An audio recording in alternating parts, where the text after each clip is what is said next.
ร้อมๆกันไปอะระหังสัมมาสัมพุทโธภควาพุทธังภวันตังอภิวาเทมิกราบพระพุทธสวากขาโตภควตาธัมโมธัมมังนัมมัสสามิกราบพระธรรมสุปฏิปันโนภควโตสาวกสังโฆสังฆังนัมมามิกราบพระสงฆ์มาตาปิตุคุณังอะหังวันทามิกราบพระคุณของบิดามารดาอายะลิยะคุณังอะหังวันตามิกราบระลึกถึงคุณของอุบาอาจารย์อุปชานะโมตัสสะภะคะวะโตขอนอบน้อมแด่พระผู้มีพระภาคเจ้าพระองค์นั้นอะระหะโตซึ่งเป็นผู้ไกลจากกิเลสสัมมาสัมพุทธัสสะตรัสรู้ชอบได้โดยพระองค์เองนะโมตัสสะภะคะวะโตขอนอบน้อมแด่พระผู้มีพระภาคเจ้าพระองค์นั้นอะระหะโตผู้ไกลจากกิเลสสัมมาสัมพุทธัสสะตรัสรู้ชอบได้โดยพระองค์เองนะโมตัสสะ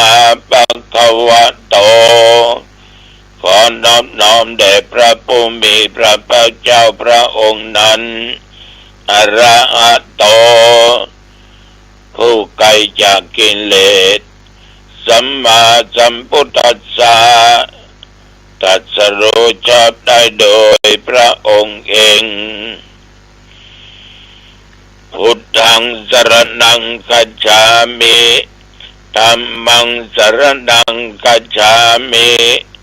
สังฆังสรณังคัจฉามิตุติยัมปิพุทธังสรณังคัจฉามิตุติยัมปิธัมมังสรณังคัจฉามิตุติยัมปิสังฆังสรณังคัจฉามิตติยัมปิพุทธังสรณังคัจฉามิตติยัมปิธัมมังสรณังคัจฉามิตติยัมปิสังฆังสรณังคัจฉามิอิติปิโสภะคะวะอะระหังสัมมาสัมพุทโธวิชชาจารณะสัมปันโนสุขโตโลกวิทู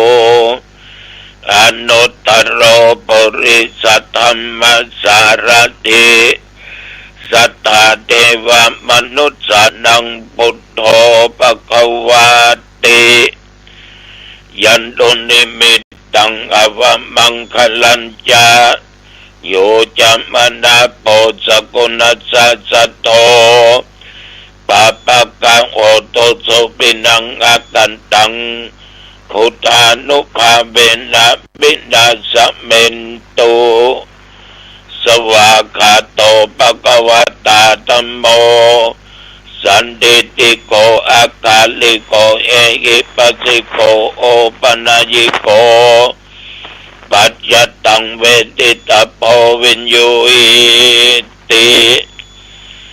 ยันตุนิมิตตังอวมังคลัญญาโยจามนาโพสกุณัสสะโตปะปะกังโอโตสุปินังอากันตัง ธรรมานุภาเวนะวินาศเมนตุสุปฏิปันโนภะคะวะโตสาวกสังโฆอุชุปฏิปันโนภะคะวะโตสาวกสังโฆยายะปฏิปันโนภะคะวะโตสาวกสังโฆสามีจิปฏิปันโนภะคะวะโตสาวกสังโฆยะติตังยัตตาริปุริสยุคณิอัตถปุริสปุคลาเอสะภะคะวะโตสาวกสังโฆอาหุนยโยปะหุนยโยทักขินยโยอัญชลิกรณิโยอนุตตลังปุญญเกตังโลกัสสติยันตุนิมิตตังอภมังคลัญจาโยจัมมนาโพสกุณัสสะสัทโธปัปปะกะโหตุสุปินังอากันตังสังฆานุภาเวนะวินาศเมนตุยะโตหังภาคินีอริยยะชาติยาชาโตนาปิชานามิสัญจิจาปานังชีวิตาบุโรเปตาเตนะสัจเจนะโสติเตโอตุโสติกัปปัสสะโหจังโคสติสังกัตโต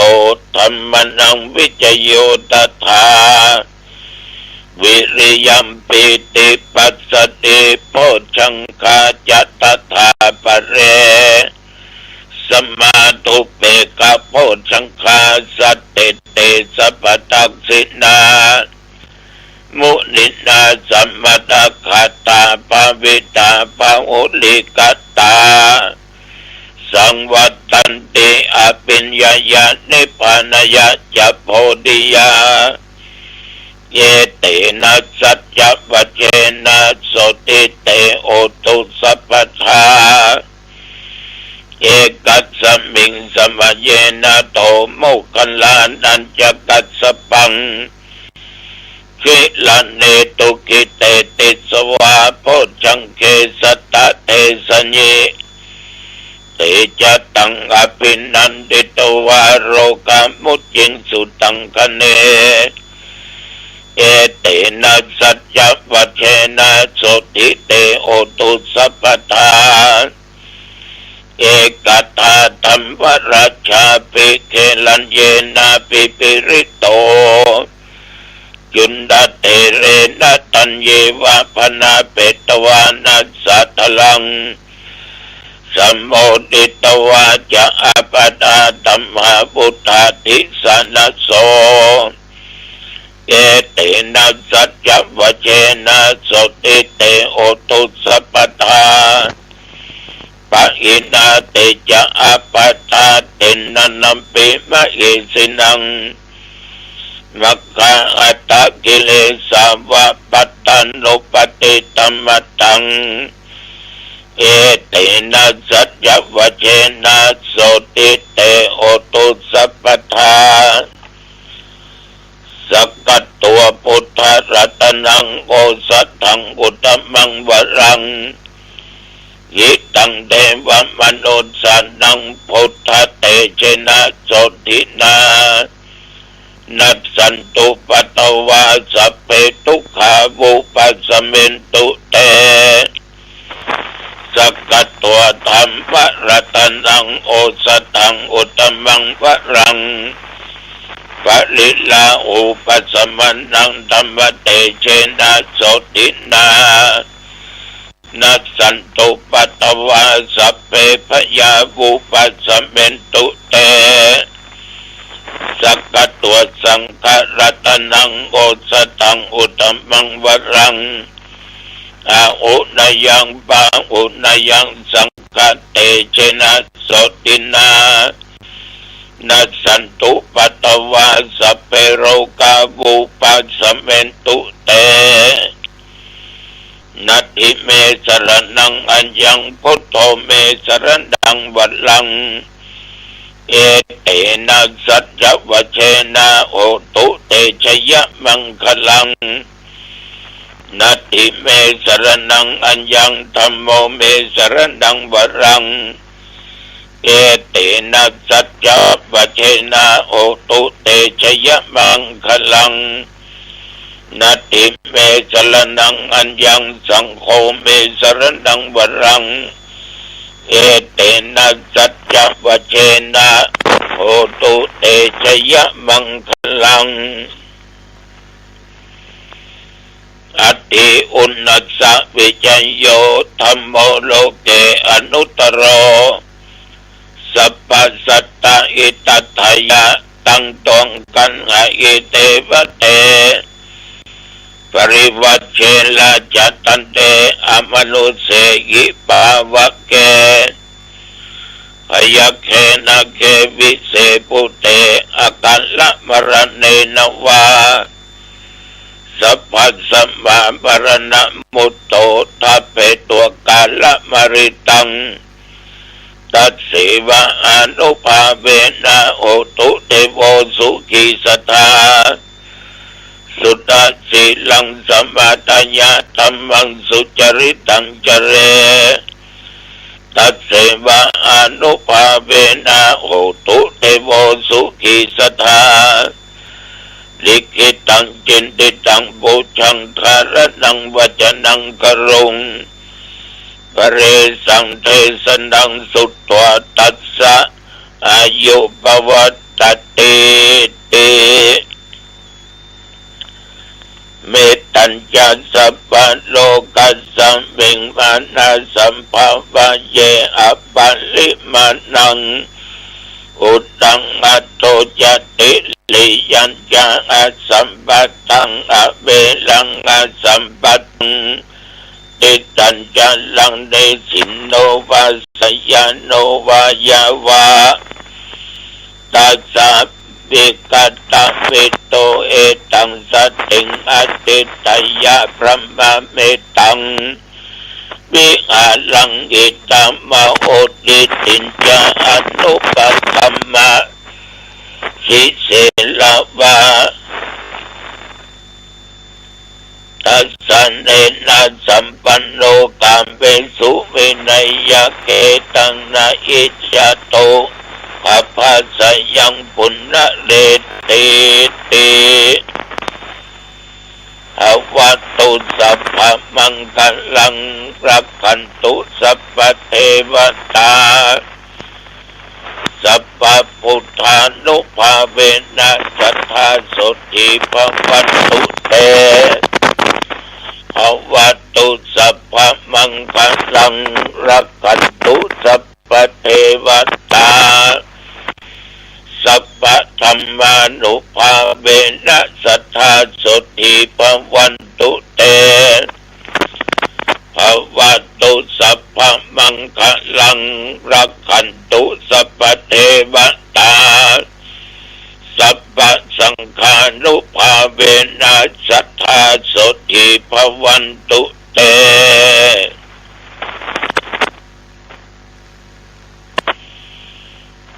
โดยพุทธานุภาพธรรมานุภาพสังฆานุภาพวัดสาธยายมนต์อันศักดิ์สิทธิ์โพชังคะปริตยันตุนิมิตตังสักกะโตนัตถิเมอัตถิอุณัสสะวิจัยโยเมตตัญจะคือบทกรณีย่อมนต์เหล่านี้เป็นมนต์อันศักดิ์สิทธิ์ขอจงมาปกป้องคุ้มครองรักษาและกำจัดยังโรคภัยไข้เจ็บที่มีในสรีระร่างกายของข้าพเจ้าและญาติโยมก็ว่าโรคหนักโรคเบาโรคที่มันกินยาบ่หายหมอยาก็บ่หายก็ขอพุทธานุภาพธรรมานุภาพสังฆานุภาพ มนต์ศักดิ์สิทธิ์เหล่านี้จงกำจัดโรคเหล่านั้นอันตรธานสัวหายมีสุขภาพกายใจอันแข็งแรงแม่นตนข้าพเจ้าและญาติโยมเดินทางไปเหนือใต้ตกออกไกลและไกลไปมีชัยกลับมามีชัยและมีโชคปราศจากภัยอุทกภัยวาตภัยอัคคีภัยโรคาภัยอุปัติภัยอย่าได้มาเกิดอย่าได้มาใกล้มากายมีความสุขกายสบายใจจำเริญด้วยสติและปัญญาขอทุกคนมาตั้งตัวตนอยู่ในความประมาทรักษาศีลกินทานฟังเทศน์เจริญเมตตาภาวนาเพื่อโยมทั้งหลายจำเริญในกิจการงานการค้าการขายที่มาค้าขึ้นเพื่อเจริญในหน้าที่การงานตอนอันประเสริฐล้ำเลิศจงบังเกิดมีแก่ทุกคนอายุวันโนสุขังพลังกรมอุตุได้ประกาศบอกว่าระวังฝนลมก็ยังมีอยู่ทุกภาคนับตั้งแต่เมื่อตะวันว่ามาถึงปัจจุบัน24 ชั่วโมงโยมและอาตมาภาพโชคดีผ่านมา1 วันและต้องผ่านต่อไป120 ปีตะวันนี้บริเวณวัดหนองตองและใกล้เคียงตอนบ่ายมีฝนตกลงมานับพอสมควรก็เรียกว่าจนพอห่วงเหมือนกันลมก็มีพอหายพอดีเดี๋ยวทุกอย่างก็เข้าสู่สภาวะปกติพี่น้องศรัทธาญาติโยมตั้งแต่ตะวาจนถึงปัจจุบันตอนเจ้าก็ได้พบปะญาติโยมได้นั่งสนทนาธรรมกับญาติโยมฉันเพลเรียบร้อยก็พักผ่อนจนค่ำมืดและมาจนถึงปัจจุบันประเดี๋ยวนี้ญาติโยมท่านสาธุชนท่านผู้ฟังทั้งหลายวันที่8นี้เอาพระกันที่วัดร้องแยงเนาะ9 โมงวันที่1 ทุ่ม19 นาฬิกาพระกันที่วัดป่าดาราพิรมอำเภอแม่ริมจังหวัดเชียงใหม่วันที่9นะเวลา19 นาฬิกาตุจะไปแสดงธรรมที่หันวัดป่าดาราพิรมศรัทธาสาธุชนทั้งหลายใครมีจิตเจตนาจะสร้างพระเจ้าจักรพรรดินาคปกเป็นพระประจำวันเกิดของอาตมาภาพพระเจ้าจักรพรรดินาคปกฐานมันกว้างอยู่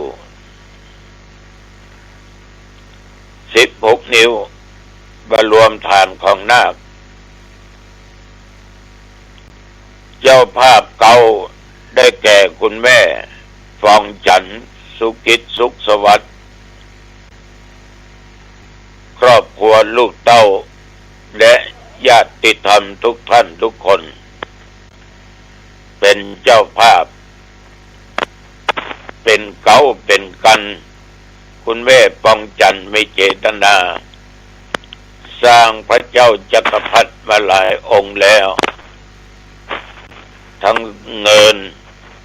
ทั้งหล่อด้วยทองฉะนั้นจะหล่อพระเจ้าจักรพรรดินาคปกในวันที่7 เดือนกันยายน 2569 เป็นวันที่ตัวเจ้าตนนี้หนุ่มน้อย อายุจะครบ80 ปีบริบูรณ์เพราะอาตมาภาพนี่ญาติโยม